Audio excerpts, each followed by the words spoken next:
The top stories on ABC News. This Anzac Day, Australians have paid tribute to veterans of war and members of the Defence Force.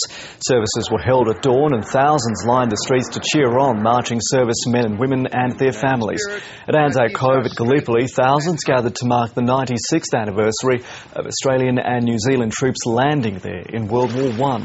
In Villers-Bretonneux in France, Foreign Minister Kevin Rudd praised the sacrifice of Australian troops.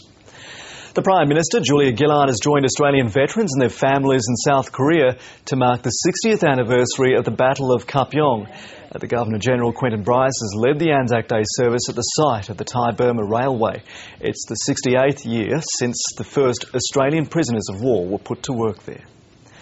Reports from Syria say government troops have fired on activists in the southern city of Daraa.